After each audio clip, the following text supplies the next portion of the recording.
All right, part two.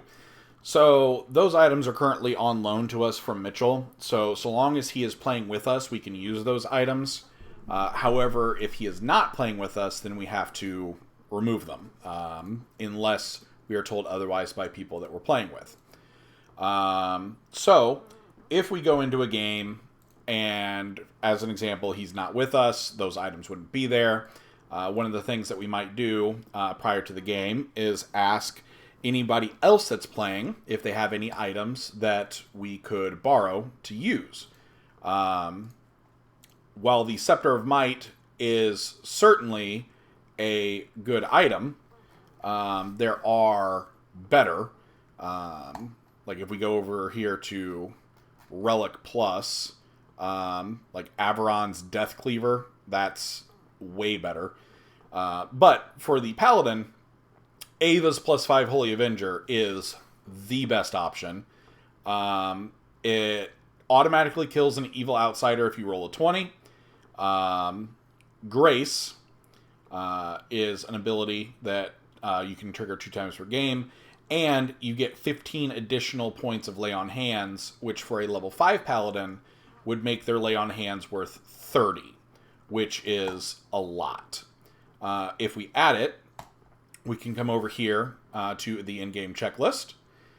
We see that the Paladin is immune to disease. You are able to critically strike and sneak attack against constructs. Now, Paladins do not have a sneak attack, so that part does not affect you. However, the ability to critical strike constructs comes from the Artificer's Bracelets. It makes it so that you are capable of critically striking some creatures that normally wouldn't be able to be. You heal 10 HP if the party's initiative is a natural 20, but must say woo-ha to activate, comes from the Tankard of Celebration. And you may pick one additional character to guard. This is an effect of the Amulet of Guarding. Once per room, guard. You may guard a target party member. If that party member were to be attacked with a melee attack, that attack is resolved against you instead. What it does not say, but you do have the effect of, is if this were to be triggered, you have a damage reduction of 3 against that damage. So if it dealt 8, you'd only take 5. And then we've got once per game. This is not actually once per game. I'm not sure why it says once per game. But if you were to roll a crit against an evil outsider using the weapon that we just equipped, it would automatically die. Again, Grace. The Ring of Safe Harbor. This actually is, I believe, once per game. You may negate fear effects. So if you were to become feared, you can just say, nope, false, I am not feared. And then the Figuring of Power Seahorse. You may negate up to 8 points of damage that would be the result of a failed reflex save. So in the case of, like, if an enemy cast a fireball, you would be able to, once per game, say, all right, I take 8 less damage from the fireball because I failed the reflex save. Now, that is only on a failed save. So, as an example, if a fireball were to deal 10 damage to you, and you pass, you would take 5 damage, because reflex saves have, unless you're a rogue or monk, I believe, improved reflexes is the ability. But anyway, this would actually negate it even farther. Though a fireball only dealing 10 damage is likely something that you would only see in normal. Nightmare and above, it's probably dealing 15 to 20. Or hardcore and above, 15 to 20. Statistics. This is the page where you will find out all of the aggregate information about your character. So this is all of the information of all of this combined into one spot. So here we have our base statistics. So we see that our character has a high charisma. Everything else is on the upper end of okay. However, with tokens, we have our strength score up to 19, which makes the bonus 4. Dex decreased by 2. Constitution increased by 2. Wisdom and charisma are left alone. Intelligence is left alone. With a very, very few exceptions, intelligence, wisdom, and charisma are universally dump stats. It's unclear why some of the game designers for True Dungeon chose to do this, but intelligence does not affect spell damage from wizards. Wisdom does not affect the cleric's ability to heal.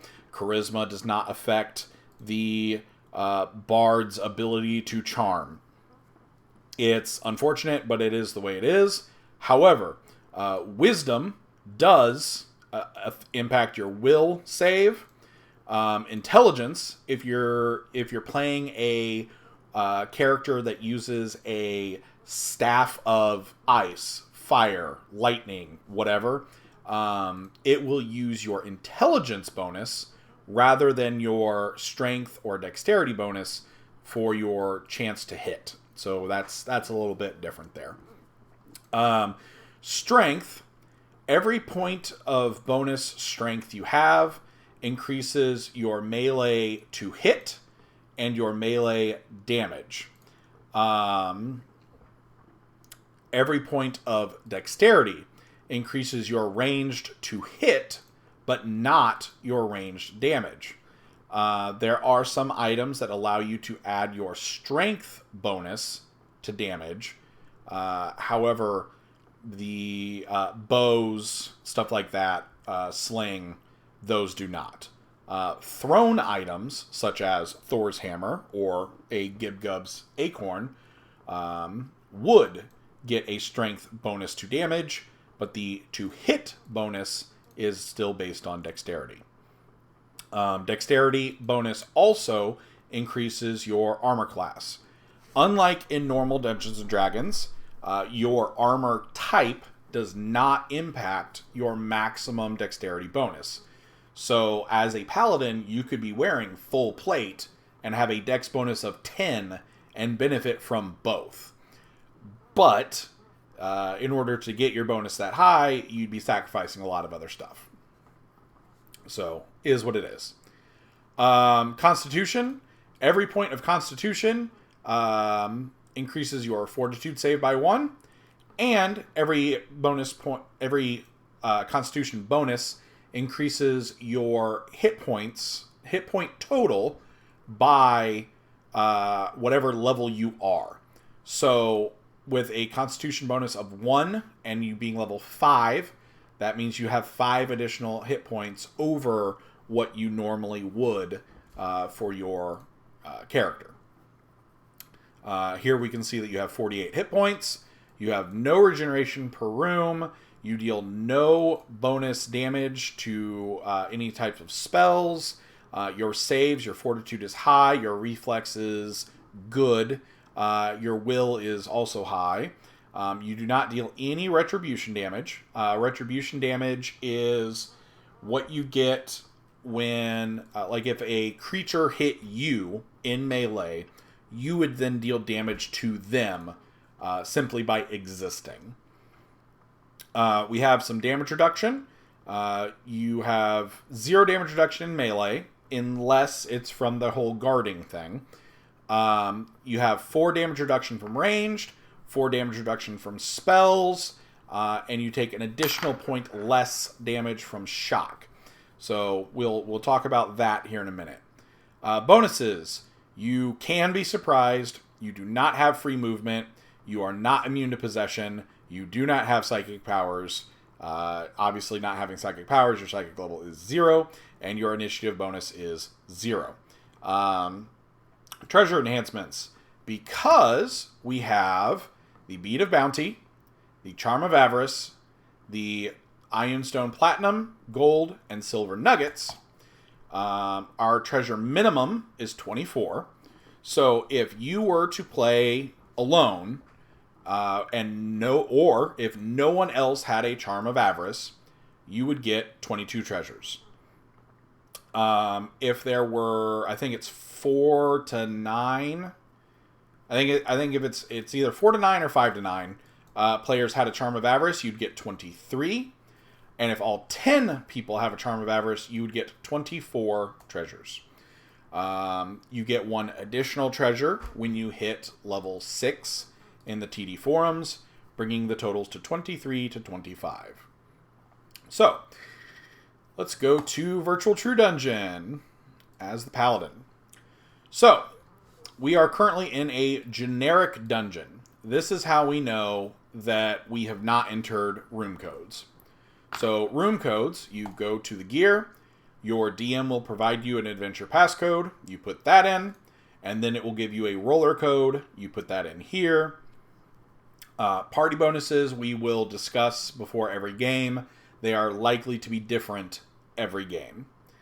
The second tab down here, always in effect, you always have these things, guard. So this is the list from the third tab in the previous screen. This is the same as the second tab, though things are in slightly different places. Retribution and health are up here rather than here and here. But generically speaking, everything is here. This tab will give you a quick rundown of what all your items are. It also tells you exactly what they do. So like Harlax's Helpful Lamp. Harlax's Lamp's in the party. If there's 1 to 3, you get 2 HP, 4 to 6, 3, blah, blah, blah. 10, you get 5 HP. So if we go back here, that would go under party health bonus, because that is not automatically calculated. Yeah. So after we do all that, generic dungeon will become whatever the dungeon that we are actually in is.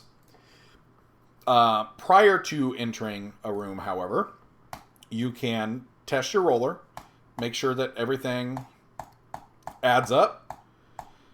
And you can try to get... You can also see your bonuses. So, like, you've got a plus 10 to hit. Like, you rolled a 4, but you got 14. Damage rolled an 11, but you got 16. So on and so forth. Hey, we got a crit. And we instantly killed an opponent if they are an evil outsider because of the effect. Let's see here. Ranged attack, same thing. But generally you don't want to ranged attack unless you have to. Your to hit is only +1. Buffs. So, if the DM says that you have come under the effect of something other than bless or prayer or something that it does automatically, like if it says that a creature hits you and you now have a -4 to hit, you would come to buffs. You'd come to buffs and you'd say, I now have a hit modifier. Yeah, there we go. -4 hit modifier, activate. So -4. And then if we go back to here, we can now see that instead of +10, we're at only +6. And then to remove that, you just come to active, remove, and it takes it away. Bless and prayer will trigger automatically. You will never have to add those manually. I have never seen these used, although if we are fighting a semi-lich in the future, I imagine that they will be. Psychic powers, you don't have, but if you did, once per game, you're able to do one of these things, depending on the level of your psychic power. Bard Song. Here, you would activate whatever... like, if you didn't have a bard, it's like, oh, hey, look, no bard. Cool. If the bard does not have an instrument and is level 4, cool. That's really sucky. But if we go down here, Widseth's Legendary Loot, boop. So, few things. Fortitude 12, 7, 11. Oop, that's not what I wanted.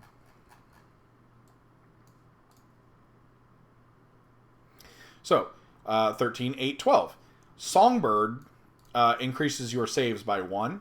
The legendary loot increases your to hit and damage by 4. Well, technically it's 2. And then the level 5 bard is 2 as well. So a total of 4 and 4. So hit 10, damage 5. Hit 14, damage 9. This is extremely powerful, which is why the bard is actually one of the most important players in a party. Because if you get a group of 10 and everybody is swinging, the bard adds a... it's like a 20% chance to hit for every single person. And every person that hits deals an additional 4 damage. If all 10 people attack, that is 40 damage, which is significant. Over here on the right, you've got Guard. It just kind of gives you the rundown of what Guard does, including it says the 3 damage resistance. Because of the amulet that you've got, you can choose 2 people. You are immune to disease. You are able to detect evil in a room, if you wish. Lay on hands. Because we have that sword, which plus 15 to lay on hands. I'm not sure why this doesn't update, but you would actually have 30 lay on hands points. And you kind of just track it. You do not... Wait, does it actually...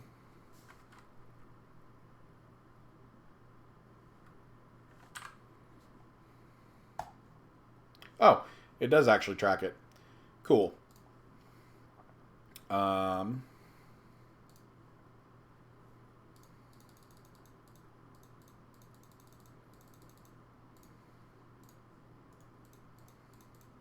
Anyway, so you would actually have a total of 30 to spend. This can help you track it, but obviously it's not foolproof. You can remove disease from somebody and sacrifice. If another player were to be on death's door from an attack, you may jump in front of them, sparing their life. However, both of you instantly go to 5 HP.